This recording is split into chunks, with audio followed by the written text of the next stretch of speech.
بسم اللہ الرحمن الرحیم وبہ نستعین وهو خیر ناصر و معین وصلی اللہ علی محمد وآلہ الطاہرین۔ السلام علیکم ورحمۃ اللہ وبرکاتہ۔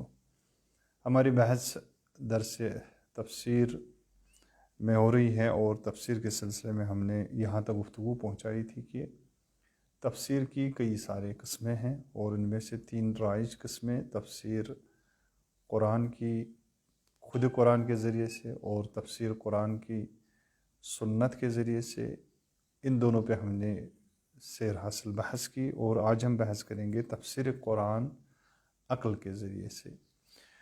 لیکن چنانچہ کافی حکیمی فرزانہ استاد محترم نے کافی سارا مطلب یہاں پہ بیان کیا اس سلسلے میں، اور یعنی درواقع 200 سے زائد صفحات پہ مشتمل یہ بحثیں کی ہیں، لیکن ہم بالکل ایک نچوڑ اور اسارہ اور مختصر و مفید آپ کی خدمت میں پیش کرنا چاہیں گے۔ تفسیر قرآن عقل کے ذریعے سے، یہ بھی خود عقل یعنی تفسیر قرآن کا منبع خود عقل برہانی ہے، جیسے ہم نے بحث بھی کی تھی عقل برہانی کے سلسلے میں۔ پھر یہاں پہ استاد محترم نے عقل برہانی کے سلسلے میں 2 بحثیں مفصل طریقے میں اور تفصیلات کے طور پہ کی ہے، وہ ہے کہ برہان کے شرائط کیا ہونے چاہیے۔ اگر ہم کہتے ہیں عقل برہانی تو برہان کے کیا شرائط ہونے چاہیے، پھر اس برہان کو قائم کرنے میں کون سی رکاوٹیں اور موانع ایجاد ہو سکتے ہیں، ان کی طرف بحث کو موڑایا ہے، اور مجموعی طور پہ فرمایا کہ عقل کا جو نقش ہے اسلامی اور قرآن میں، قرآن معارف میں، وہ 2 طرح کا ہو سکتا ہے۔ ایک یہ کہ عقل مصباح ہے، جسے پچھلے بحثوں میں بھی اس کی طرف اشارہ کیا، یعنی عقل کا کردار جو ہے وہ ایک شمع کی طرح ہے۔ عقل ایک چراغ کی طرح ہے۔ چراغ کیا آتا ہے؟ چراغ آ کے کچھ چیزوں کو روشن کرتا ہے۔ جہاں پہ چراغ کو جلایا جاتا ہے تو چراغ ایک وسیلہ ہوتا ہے، ایک منبع کی حیثیت نہیں رکھتا، بلکہ منبع کوئی اور چیز ہے۔ لہذا قرآن اگر منبع ہے تو عقل کو کبھی بعنوان چراغ استعمال کیا جاتا ہے۔ وہ کیا کرتا ہے یہاں پہ؟ عقل آ کے داخلی اور خارجی شواہد جو ایک آیت کے ہوتے ہیں، مثلا آیت کا مختلف شواہد ہیں، مثلا مختلف آیتیں ہیں، تو ان کو عقل لے کے کیا کرتی ہے؟ فہم کرتی ہے، اور اس آیت کے مفہوم کو سمجھنے کی کوشش کرتی ہے۔ یہ ایک زاویہ اور لائیہ جو ہے عقل کا، یہ بھی ہے، یعنی عقل بعنوان چراغ، عقل بعنوان شمع، عقل بعنوان مصباح، جو حکیم فرزانہ نے یہاں پہ تعبیر کی ہے۔ کیا یہی عقل جو بعنوان چراغ استعمال ہوتی ہے اور چراغ کا کام کرتی ہے، کیا اسی کو تفسیر عقلی کہا جاتا ہے؟ استاد فرزانہ فرماتے ہیں کہ نہیں، یہ تفسیر عقلی نہیں ہے، بلکہ عقل کو جہاں پہ منبع کے طور پہ پیش کیا جاتا ہے، نہ بعنوان چراغ، بلکہ خود ایک سرچشمہ ہے عقل، خود ایک ذخیرہ ہے، منبع ہے، ایک معدن ہے عقل۔ اور عقل کا کیا رول ہوتا ہے؟ عقل یہاں پہ جو قضیے کے، جو مثلا ایک آیت کے جو مبادی ہوتے ہیں، مبانی ہوتے ہیں، تصوری یا تصدیقی، ان مبادی کے سائے میں عقل آ کے کیا کرتی ہے؟ عقل ایک مفہوم اخذ کرتی ہے، ایک مفہوم استنباط کرتی ہے، استخراج کرتی ہے۔ لہٰذا یہاں پہ تاکہ وہ اس ہدف تک پہنچے، اس مفہوم تک پہنچے، اور یہاں پہ عقل تمام جو مجموعی طور پہ علوم متعارف ہوتے ہیں تفسیر قرآن میں، ان سے بھی استفادہ کرتی ہے۔ لہٰذا یہ عقل جو استنباط کرتی ہے، یہ عقل، اور اس عقل کے ذریعے سے تفسیر کیا جاتا ہے جو بعنوان منبع ہے، اس کو تفسیر عقلی کہا جاتا ہے۔ لہٰذا جہاں پہ عقل بعنوان مصباح کام کرتی ہے، وہاں پہ ایک اجتہاد کرتی ہے عقل، لیکن جہاں پہ عقل بعنوان منبع کام کرتی ہے، وہاں پہ عقل استنباط کرتی، استخراج کرتی، نکالتی ہے کسی چیز کو، یعنی جو چیز نہیں تھی ہمارے بس میں، عقل اپنے برہان کے ذریعے سے، برہان کے شواہد کے ذریعے سے، مبادی کے ذریعے سے ان چیزوں کو نکالتی ہے۔ لہٰذا یہ خلاصہ ہے جو میں نے آپ کی خدمت میں یہاں پہ عرض کیا ہے تفسیر بالعقل کے ذریعے سے۔ بس مجموعی طور پہ 3 قسمیں ہیں تفسیر کی، اور تینوں قسموں کی طرف ہم نے مختصر اشارہ کیا۔ پھر آخر میں ایک بحث چھیڑی ہے استاد فرزانہ نے، کافی تفصیلی بحث کی ہے، وہ تفسیر بالرائے کے ذریعے سے، یعنی تفسیر بالرائے کسے کہا جاتا ہے اور تفسیر بالرائے سے مراد کون سی چیز ہے۔ سب سے پہلے استاد محترم نے یہاں پہ فرمایا کہ تفسیر بالرائے کے سلسلے میں بہت ساری روایتیں ہیں کہ جو مذمت کرتی ہے تفسیر بالرائے کی۔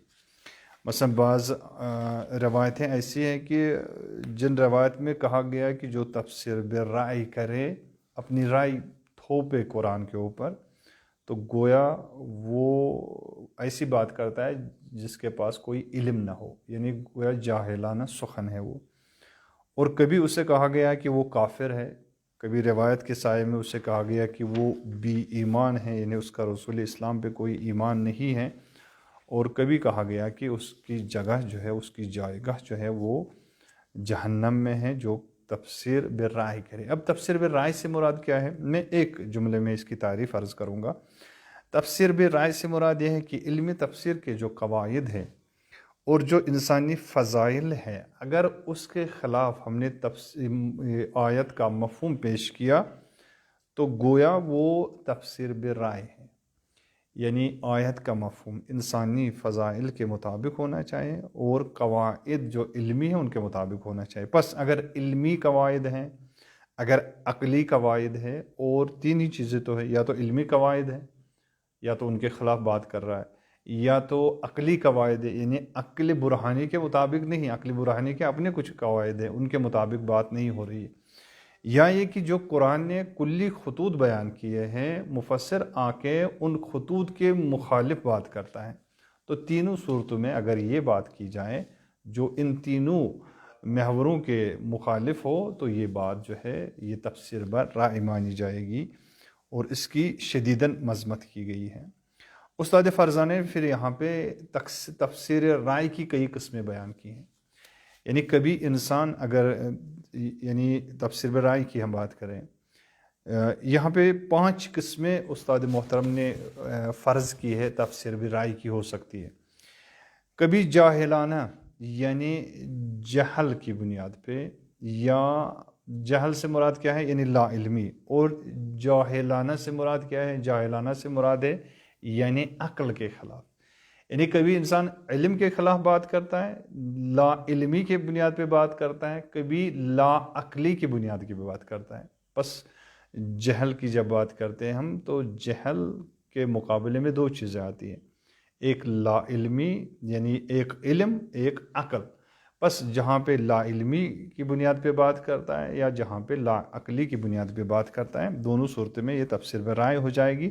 اور 5 قسمیں جو یہاں پہ استاد محترم نے بیان کی ہیں وہ یہ اس طرح سے ہے کہ کبھی اصل مضمون اور محتوا جو آیہ شریفہ کا ہے اس کی تفسیر کی جاتی ہے جہل کی بنیاد پہ، یعنی در واقع اس آیت کے بارے میں ایک نظریہ پیش کیا گیا، اس نظریے کے بارے میں نہ کوئی علمی بنیاد ہے اور نہ ہی کوئی عقلی بنیاد ہے، یہ تفسیر جاہلانہ ہے۔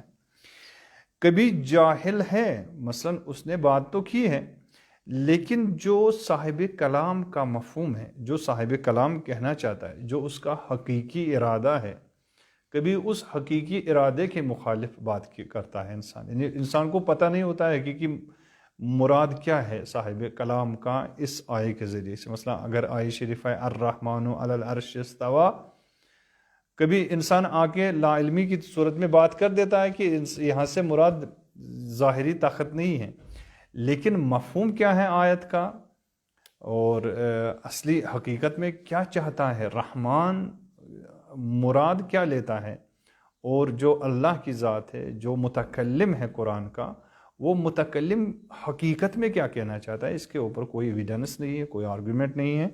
لہٰذا یہ بھی دوسری قسم ہے کہ جو تفسیر جاہلانہ کہلاتی ہے۔ تیسری قسم بھی جاہلانہ کے طور پہ یہی ہوتا ہے، یعنی انسان بات کہہ دیتا ہے، بات کسی حد تک صحیح ہوتی ہے لیکن اس سے متکلم کے حقیقی مفہوم کا پتہ نہیں ہوتا، اور جو محتوا اس نے پیش کیا اس محتوا کے اوپر اس کی کوئی سند نہیں ہوتی، کوئی دلیل نہیں ہوتی۔ لہٰذا یہ 3 قسمیں جو تقسیم تفسیری بالرأی کی شکل میں آتی ہے۔ کبھی جہل نہیں ہوتا، جاہلانہ تفسیر نہیں کرتا، علمی بنیاد نہیں ہوتی، عقلی بنیادیں نہیں ہوتی، بلکہ غفلت ہوتی ہے، یعنی غافل ہوتا ہے۔ صاحب کلام جو ہے، صاحب کلام کے حقیقی ارادے کے متعلق مفسر نے کیا کیا؟ مفسر نے غفلت کی ہے۔ مفسر کر سکتا تھا، تحقیق کر سکتا تھا، علمی ریسرچ کر سکتا تھا، لیکن اس نے نہیں کی، لہٰذا وہ کیا کرتا ہے؟ اس چیز سے غفلت کرتے ہوئے وہ حقیقی متکلم کا جو حقیقی ارادہ ہے اس لفظ سے وہ صحیح طور پہ نہیں پہنچا پاتا کبھی۔ اور اسی غفلت کی دوسری صورت یہ ہوتی ہے، کبھی اصل مضمون کے بارے میں غفلت کرتا ہے، اصل مضمون جو کلام کا ہے اس سلسلے میں مفسر جو ہے نا وہ غفلت کا شکار ہو جاتا ہے۔ لہٰذا یہ پانچوں قسمیں ہیں جو میں نے یہاں پہ مختصر آپ کی خدمت میں پیش کی ہے، یہ پانچوں قسمیں تفسیر بالرأی کہلاتی ہیں۔ اس میں سے جہل کی بنیاد پہ 3 قسمیں ہیں اور غفلت کی بنیاد پہ 2 قسمیں ہیں کہ استاد فرزانہ نے تفصیلی بحث کی ہے یہاں پہ، اور پانچوں قسموں کو فرمایا ہے کہ چونکہ دونوں میں ایک چیز مشترک ہے، ان پانچوں قسموں میں 2 چیزیں مشترک ہیں۔ ایک یہ کہ لا علمی ہے مفسر کو، دوسرا یہ ہے کہ لا عقلی ہے مفسر کو۔ لہٰذا جہاں پہ علم کا دخل نہیں، جہاں پہ عقل کا دخل نہیں، وہاں پہ یہ پانچوں قسمیں جو ہے رد ہو جاتی ہے تفسیر کی، اور اگر کوئی ایسی کوئی تفسیر کرے تو وہ تفسیر بالرأی کہلاتی ہے، جو کہ قرآن کی نظروں میں اور روایات کی نظروں میں مردود ہے اور کسی بھی صورت میں قابل قبول نہیں ہے۔ یہاں اقسام تفسیر کی بحث سے نکلتے ہوئے استاد فرزانہ نے کئی ساری فصلیں اور بھی کھولی ہے، کچھ اہم بحثیں کی ہیں، لیکن میں یہاں پہ 1-2 بحث کی طرف آپ کی توجہ مبذول کرانا چاہتا ہوں کہ جو بہت ہی اہم ہے۔ اس میں سے ایک ہے شان نزول۔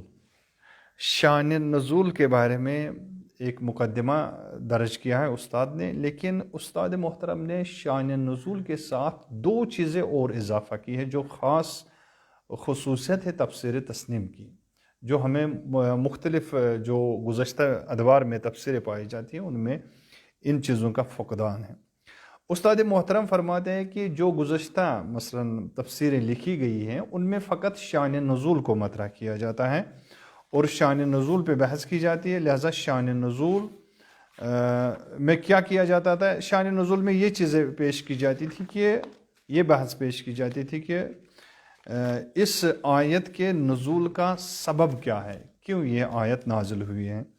استاد فرماتے ہیں کہ بہت ساری چاہے اہل سنت کی کتابیں ہوں یا اہل تشیع کی کتابیں ہوں، ہزاروں کی تعداد میں اس سلسلے میں روایتیں وارد ہوئی ہیں، یعنی چند 100,000 روایتیں اہل سنت کی کتابوں میں اور اہل تشیع کی کتابوں میں بھی اسی طرح سے مختلف روایتیں اس سلسلے میں وارد ہوئی ہیں۔ شان نزول جو آیت کا بیان کرتی ہیں، ایسی روایتیں ہمارے پاس موجود ہیں۔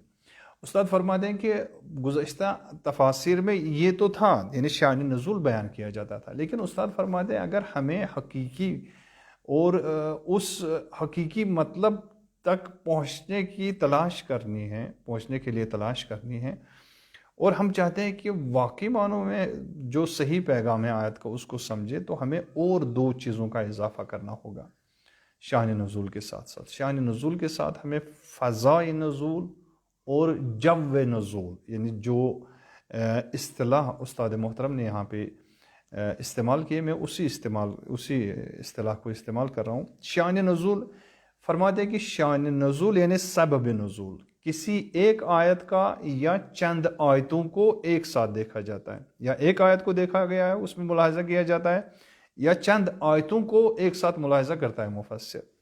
لیکن فضائے نزول میں کیا ہوتا ہے؟ فضائے نزول میں پوری ایک سورت کو مفسر مد نظر رکھتا ہے، پورے اس سورے کے مفہوم کو، پورے اس سورے کے جو پیغام ہے، جو محتوا ہے، جو مضمون ہے، اس کو نظر میں رکھتا ہے، اس کی تفسیر کرتا ہے۔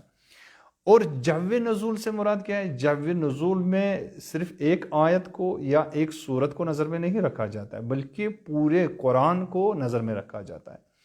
لہٰذا ایک واقعی مفسر اگر اس واقعہ تک پہنچنا چاہتا ہے اور مضمون آیت کا اور قرآن کا پیغام حقیقت میں سمجھنا چاہتا ہے، اس کو چاہے کہ ان تینوں چیزوں کو ملاحظہ کرے، یعنی شان نزول کو بھی، فضائے نزول کو بھی، اور جو نزول کو بھی۔ لہذا شان نزول جس میں سبب نزول بیان کیا جاتا ہے وہ مربوط ہوتا ہے کس سے؟ مثلا مربوط ہے عصر پیغمبر صلی اللہ علیہ وآلہ وسلم سے، یعنی جس محدودے میں، جس جغرافیائی ایریا میں نبی اکرم زندگی گزار رہے تھے یا مسلمان، یا اسی طرح سے دوسرے جو عوامل باعث بنے کہ کوئی آیت نازل ہوئی یا چند آیتیں ایک ساتھ نازل ہوئی، اس کو شان نزول کہا جاتا ہے۔ لیکن فضائی نزول میں کیا ہوتا ہے؟ فضائی نزول میں جب ہم پوری ایک صورت کو نظر میں رکھتے ہیں، یعنی ایک سورہ ہے، اس پورے ایک سورے میں کیا ہوتا ہے؟ اس میں عمومی وضعیت جو بیان کی گئی ہے آیتوں کی روشنی میں، یا جو اس میں خصوصیات بیان کی گئی ہے، یا جو کچھ خاص شرائط جو بیان کی گئی ہے۔ مثال کے طور پہ اگر شان نزول میں ہم فقط اس کو داخلی سطح پہ جو شواہد ہے مثلا مدینہ کے اندر ان کو بیان کیا جاتا ہے، یا مکہ کے اندر، یا مدینہ مکہ اس کے درمیان، یا اس حجاز کے علاقے میں جہاں پہ وحی نازل ہوتی تھی، لیکن جو فضائی نزول میں ہم اس کے علاوہ بھی دیکھتے ہیں، فضائی نزول میں ہم اس مدت کو بھی دیکھتے ہیں۔ مثلا پورے ایک سورہ کو ہم دیکھتے ہیں تو پورا ایک سورہ، کبھی بعض سورہ ایک ہی دفعہ نازل ہوئی، لیکن بعض سورہ جو ہے وہ دفعی تدریجی طور پہ نازل ہوئی، ان کا نزول تھا، یعنی کئی سال بعض سوروں کو لگا کہ وہ نازل ہوتے ہوئے وہ سورہ پورا ہو گیا، یا کئی مہینے لگے، یا کئی دن لگے۔ مثلا مثال کے طور پہ جو سورہ مثال کے طور پہ ایک مہینہ اس کو لگا نازل ہونے میں، ایک مہینے میں وہ پورا سورہ نازل ہوا، تو اس ایک مہینے کے پورے حالات کو ملاحظہ کیا جاتا ہے تھا، اس فضا کو ملاحظہ کیا جائے گا کہ وہ کس فضا میں یہ آیت اتری ہے، نہ فقط کہ اس مورد خاص کو۔ دیکھیں شان نزول میں ہم خاص مسئلے کو اور خاص قضیہ یا خاص شخص پہ یہ آیت نازل ہوئی ہے، لیکن فضائے نزول میں ہم اس فضا کو بھی دیکھتے ہیں کہ یہ آیت نازل ہوئی ہے تو فضا کیا تھی اس دور میں۔ مثلا اگر رکوع نازل ہوئے جس میں امیر کائنات صلی اللہ علیہ وسلم نے مثال کے طور پہ وہ انگشتر زکوٰۃ میں دی، تو یہ مصداق ایک خاص تھا، یہ شان نزول میں دیکھا جاتا ہے۔ لیکن فضائی نزول میں ہم پورے اس فضا کو دیکھتے ہیں کہ یہ فضا جو ہے، فضا کیا تھی اس دور میں۔ مثلا مسلمین کے پاس اتنی طاقت تھی، مفلسی میں تھے، فقیری میں تھے، غریبی میں تھے، یا اس طرح کے اور سارے جو مسائل تھے۔ اور جو نزول جو ہم نے کہا، جو اصطلاح استاد محترم نے کی، جو نزول میں پورے قرآن کو نظر میں رکھا جاتا ہے، یعنی پورا قرآن مکمل اس کے 30 پارے اور 114 سوروں کو نظر میں رکھا جاتا ہے۔ پھر پورے اس دور میں مثلا پورا قرآن کتنا عرصہ لگا پورے قرآن کو نازل ہونے میں؟ مثلا 23 سال لگے۔ تو 23 سال کے اس طولانی سفر میں جو نزول کے اسباب واقع ہوئے، جو زمینہ اور راہ ہموار ہوئی تاکہ آیتیں نازل ہو۔ کبھی ایسا ہوتا تھا کہ کوئی قضیہ یا کوئی حالت یا کوئی مثلا راستہ ایسا ہموار ہوتا تھا کہ آیتیں نازل ہوتی تھی، لیکن کبھی آیتیں نازل ہوتی تھی پھر اس کے بعد ایک فضا بنتی تھی۔ لہٰذا ان سب چیزوں کو، یعنی اس 23 سالہ دوران کو ملاحظہ کیا جاتا تھا۔ سارے جتنے بھی شواہد ہیں، چاہے وہ داخلی ہو چاہے وہ خارجی ہو، ان سارے شواہد کو نظر میں رکھا جاتا ہے۔ پھر اس کے ذریعے سے ایک مفہوم لیا جاتا ہے، اس سے کہتے ہیں جو نزول۔ لہذا علامہ فرزانہ نے یہاں پہ ان 2 چیزوں کا اضافہ کیا، کہا کہ ان 2 چیزوں کو نظر میں رکھا جائے، یعنی شان نزول کے ساتھ ساتھ فضائے نزول اور جو نزول کو نظر میں رکھا جاتا ہے، کیونکہ شان نزول میں ایک آیت یا چند آیتوں پہ تبصرہ ہوتا ہے لیکن ایک طرفہ ہوتا ہے، لیکن فضائی نزول میں یا جو نزول میں یک طرفہ نہیں ہوتا بلکہ 2 طرفہ ہوتا ہے، اس میں تعامل ہوتا ہے، اس میں در واقع 2 طرفہ گفتگو ہوتی ہے۔ مثلا جب آپ ایک صورت کو ملاحظہ کریں گے تو بیرونی فضا کو بھی آپ نظر میں رکھیں گے کہ یہ کس فضا میں یہ آیت یا یہ سورہ نازل ہوا ہے. یا جب آپ کل قرآن کو نظر میں رکھیں گے تو پھر آپ اس اندرونی اور بیرونی فضا کو ہی نہیں بلکہ پورے عالم کی فضا جو تھی، پورے عالم کا جو ماحول تھا، پورا عالمی معاشرہ جو تھا، اس عالمی معاشرے کو آپ اس میں نظر میں رکھیں گے. تو یہ عظیم تفاوت ہے ان کے درمیان جن کو ایک مفسر کو نظر میں رکھنا چاہیے. میں یہاں پہ پھر استاد محترم نے ایک آیت کا یہاں پہ ایک سورہ کا تذکرہ کیا بعنوان نمونہ، کہا کہ آپ سورہ نساء کو دیکھیے بطور نمونہ. سورہ نساء تقریباً یا 3 ہجری یا 4 ہجری کو یہ نازل ہوئی، اور سورہ نساء جو نازل ہوئی اس کا جغرافیائی محدودہ کہاں پہ تھا؟ مثلا حجاز تھا، حجاز میں نازل ہوئی. سورہ نساء جب اس معاشرے کو تقسیم کرتی ہے، معاشرے میں لوگوں بسنے والے جو لوگ ہیں اس پورے حجاز کی آبادی کو جب سورہ نساء تقسیم کرتی ہے تو 4 قسمیں بیان کرتی ہے. مثال کے طور پہ پہلی قسم وہ مشرکین مکہ ہے. مشرکین مکہ کون تھے؟ جو یعنی قطعی طور پہ ان کی ہمیشہ کوشش رہتی تھی کہ کسی بھی طرح سے اسلامی نظام کو ختم کیا جائے. یہ مشرکین مکہ تھے. مثلا اسلامی نظام نبی اکرم نے مدینے میں قائم کیا اور مشرکین مکہ کی کوشش تھی کہ کسی بھی طرح سے اس نظام کو نابود کیا جائے اور برباد کیا جائے مسلمانوں کو. دوسری قسم جو تھی اس معاشرے میں جو زندگی گزار رہے تھے وہ تھے منافقین، داخلی منافقین جو مدینے میں بسر کر رہے تھے. یہ منافقین بھی کم نہیں تھے بلکہ 1/3 حصہ تھا مسلمانوں میں جو منافقین تھے، یعنی 1/3 جسے کہا جاتا ہے.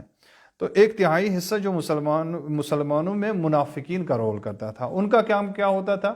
جب بھی کوئی حساس مرحلہ ہوتا تھا جہاں پہ اسلام اور اسلامی نظام کے رہبر کو جہاں پہ بھی ضرورت ہے حمایت کی، نصرت کی، مدد کی، وہاں پہ یہ پیچھے ہٹ جاتے تھے. نہیں، حساس مرحلے میں تب تک ساتھ ہوتے تھے لیکن اصلی موقع پہ جہاں پہ درواقہ فیصلہ کرنے کا وقت آتا تھا وہاں پہ یہ رکاوٹیں کھڑی کرتے تھے اور کسی بھی طرح سے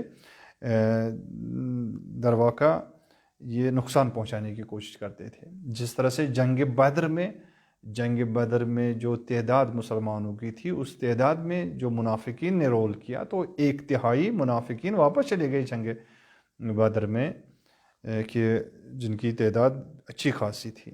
لہذا منافقین دوسرا ایک گروہ تھا اس معاشرے میں. تیسرا گروہ جو اس معاشرے میں تھا وہ یہودیوں کا تھا جو مدینے کے اطراف میں زندگی بسر کرتے تھے، اور یہ بہت ہی خطرناک گروہ تھا.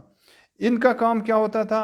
چونکہ یہ مالی حالت ان کی اچھی تھی اور جو مدینے کے فقیر لوگ تھے ان کی حالت اچھی نہیں تھی، لہٰذا یہ قرض دیتے تھے سود پر، پھر سود سمیت واپس لیتے تھے. لہٰذا مدینے والوں کی نظر میں یہ سب سے متمدن اور ماڈرن لوگ مانے جاتے تھے. لہٰذا ان کا کام کیا ہوتا تھا؟ ان کا ارتباط ہوتا تھا 2 طرفہ. یہ منافقین سے بھی رابطہ رکھتے تھے اور مشرکین سے بھی رابطہ رکھتے تھے. لہٰذا منافقین سے لیتے تھے، خبر چینی کرتے تھے اور مشرکین تک پہنچاتے تھے. اور اس طرح سے ان کا بھی کام یہی ہوتا تھا کہ یہ نظام اسلامی کو آگے بڑھنے نہیں دیتے تھے. نظام اسلامی کو آگے بڑھنے میں سب سے بڑی رکاوٹ یہی یہودی تھے جو مدینے کے اطراف میں زندگی گزارتے تھے. یہ سورہ نساء میں واضح طور پہ بیان کیا گیا. چوتھا گروہ جو تھا اس معاشرے میں وہ ضعیف الایمان تھے. نہ ہی وہ منافق تھے، نہ ہی وہ مشرک تھے اور نہ ہی وہ یہودی تھے، بلکہ وہ لوگ کیا تھے؟ مثلا جس طرح سے قرآن نے کہا، اشارہ کیا ہے تلمیحاً، قرآن نے یہاں پہ مختلف جگہوں پہ مثلا کہا فی قلوبہم مرض، ان کے دلوں میں مرض ہے. وہ لوگ کیا تھے؟ یہ لوگ نہ ہی ان کے اندر منافقت تھی، نہ ہی مخالفت تھی اور نہ ہی یہ محاربت تھی. لہذا یہ بھی ایک دھڑ تھا کہ جو اس مدینے میں رہتے تھے، اور یہ چوتھا گروہ تھا. یہ 4 گروہ اس نظام اسلامی کے مقابلے میں تھے. ایک محارب، یعنی جو ہر دم شمشیر ہاتھ میں تھی اور نظام اسلامی کو نابود کرتے تھے، جو مشرکین مکہ تھے. ایک مخالف جو یہودی تھے اطراف مدینہ میں. ایک گروہ مختلف، یعنی جو کبھی مسلمانوں کے ساتھ، کبھی مسلمانوں کے مقابلے میں، مسلمانوں کے ادھر بھی نہ ادھر بھی، کبھی ادھر بھی کبھی ادھر بھی، جو منافقین تھے. اور چوتھا گروہ جو تھا، جو ضعیف الایمان تھے، وہ بے تفاوت تھے. ہو جائے نظام اسلامی، بن جائے نظام اسلامی تو ٹھیک ہے، نہ بنے نظام اسلامی تب بھی ٹھیک ہے. کوئی مسلمان آ کے، کوئی پیغمبر آ کے ان کے اوپر رہبری کرے تو بھی ٹھیک ہے، کوئی مشرک آ کے، کوئی یہودی آ کے ان پہ رہبری کرے تب بھی ٹھیک ہے. یہی گروہ آج کل بھی ہم جب دیکھتے ہیں پورے اسلامی معاشرے کا حال بھی یہی ہے، اور یہی چاروں گروہ پائے جاتے ہیں آج بھی. آپ دیکھیں کہ نظام اسلامی کے مقابلے میں یہی چار گروہ ابھی مقابلے میں اور مزاحمت ایجاد کر رہے ہیں. لیکن قرآن نے ایک پانچویں گروہ کا بھی تعارف کرایا ہے، تعارف دیا ہے یہاں پہ. پانچواں گروہ وہ کیا ہے؟ وہ مرجفون ہیں. یہ مرجفون کون سے لوگ ہیں؟ یہ وہ لوگ ہیں جو مرحلہ حساس جب آتا تھا، جہاں پہ اسلام کو ہر طرح کی مدد کی ضرورت ہوتی تھی، مسلمانوں کو اور نظام اسلامی کو اور قدرت مند اور طاقتور بنانے کی ضرورت ہوتی تھی. یہ اس مرحلے میں آ کے کیا کرتے تھے؟ ان کا کام فقط شایع پراکنی کرنا تھا. یعنی یہ آ کے فقط درواقع رومرس ہوتے تھے، جیسے رومرس، لفظ رومرس استعمال کیا جاتا ہے اس کے لیے. یہ رومرس کا کام کرتے تھے، اور ان کا کوئی مستقل کوئی ٹھکانہ نہیں تھا. اور نہ ہی یہ منافق تھے، نہ منافق تھے، اور نہ ان کی کوئی مستقل حیثیت تھی، نہ ان کی کوئی مستقل اسٹریٹجی تھی، اور نہ ہی مستقل طور پہ ان کا کوئی منصوبہ ہوتا تھا، بلکہ ان کا کام ہوتا تھا. ہوتے ہیں بہت سارے معاشرے میں ایسے بھی ہوتے ہیں کہ جن کا کوئی کام نہیں ہوتا، فقط وہ شایع بناتے ہیں، مثلا تبلیغ کرتے ہیں، کسی ایسی چیز کو اڑا دیتے ہیں. بس ان کا کام ہوتا تھا اڑانا، اڑاتے تھے. یہ رومرز ہوتے تھے، جس چیز کی کوئی بنیادی نہیں ہوتی تھی اسی چیز کو بنا کے پیش کرتے تھے. اور یہ بھی بہت سارا نقصان اٹھایا ہے اسلامی معاشرے نے ان کے ذریعے سے. لہٰذا یہ پانچواں گروہ بھی کافی خطرناک گروہ تھا، کہ جس کے ذریعے سے ضعف الایمان، تو پہلے سے ہی ضعف الایمان تھے ہی، ان میں اور بھی ضعف اور کمزوری پیدا ہوتی تھی، اور جو نڈر مسلمان تھے ان کو بھی بہت ساری مشکلات کا سامنا کرنا پڑتا تھا. سورہ نساء نے اس فضا کو بیان کیا. توجہ کریں، یعنی سورہ نساء نے تقریباً 17 سے لے کے 90 آیہ شریفہ تک پوری اس فضا کو بیان کیا. شان نزول الگ ایک چیز ہے، لیکن فضا کو بیان کر رہا ہے یہ پورا سورہ، کہ اس فضا میں مسلمانوں کی کیا کیفیت تھی، اور جو اس اسلامی نظام کے مقابلے میں مختلف گروہ تھے، وہ مختلف گروہ مختلف آئیڈیالوجیز کے مالک تھے، مختلف فکر ان کے اندر پائی جاتی تھی. لہذا اگر ایک مفسر، حکیم فرزانہ فرماتے ہیں کہ اگر ایک مفسر اس فضائے سورہ کو بھی نظر میں رکھے تو یقینی طور پہ اس کے تفسیر میں، تفسیر آیت میں، تفسیر سورت میں اور تفسیر قرآن میں اس کا یہ کردار بھی مؤثر واقع ہوگا. لہٰذا تینوں چیزوں کو نظر میں رکھنا چاہیے تاکہ ایک مؤثر اور مفید تفسیر پیش کی جائے. یعنی شان نزول کو بھی نظر میں رکھا جائے، فضائے نزول کو بھی نظر میں رکھا جائے، اور جو نزول کو بھی نظر میں رکھا جائے. جب یہ تینوں چیزیں نظر میں رکھی جائیں گی تو ایک مفسر بہترین طریقے سے بہترین تفسیر پیش کر سکتا ہے، اور بہتر اس سے استفادہ کیا جا سکتا ہے. اللہ تعالی ہم سب کو حقیقی معنوں میں حقیقی تفسیر کرنے اور قرآن کو فہم کرنے کی توفیق عنایت فرمائے. بہت سارے دوستان ہیں، بہت سارے احباب ہیں کہ جنہوں نے التماس سے دعا بھی کیا ہے. بہت سارے مریض ہیں، خاص کر ہمارے ایک عزیز نے خاصی تاکید کی تھی کہ ہمارے ایک عزیز ہے ان کے لیے دعا کی جائے. تو ہم یہیں پہ دعا کرتے ہیں اللہ تعالیٰ تمام مریضوں کو، تمام جنہوں نے جو ملتمس دعا بھی تھے ان سب کے مریضوں کو شفائے عاجل و کامل عنایت فرمائے انشاءاللہ. اور اس دور میں کہ جو ابھی کرونا وائرس کا دور ہے اور یہ وائرس کی دوسری لہر جو ہے جو سب سے سنگین ہے، سنگین مرحلہ اختیار کیا ہے، ہم سب کو رعایت بھی کرنی چاہیے ان تمام چیزوں کی جو میڈیکل ڈپارٹمنٹ اور ہیلتھ اور ایڈمنسٹریشن ہم سے چاہتی ہے، ان سب کی رعایت کریں، ہم ماسک پہنیں، زیادہ باہر نہ جائیں بنا کسی عذر کے، اور ان سب کی رعایت کریں، اور جو کرونا وائرس میں یا اس وائرس میں جو مبتلا ہو رہے ہیں اللہ تعالیٰ ان سب کو بھی شفائے عاجل اور کامل عنایت فرمائے، اور ہم سب کو، تمام جہان اسلام اور تمام انسانی معاشرے کو اس وبا سے محفوظ رکھے انشاءاللہ۔ والسلام علیکم ورحمۃ اللہ وبرکاتہ۔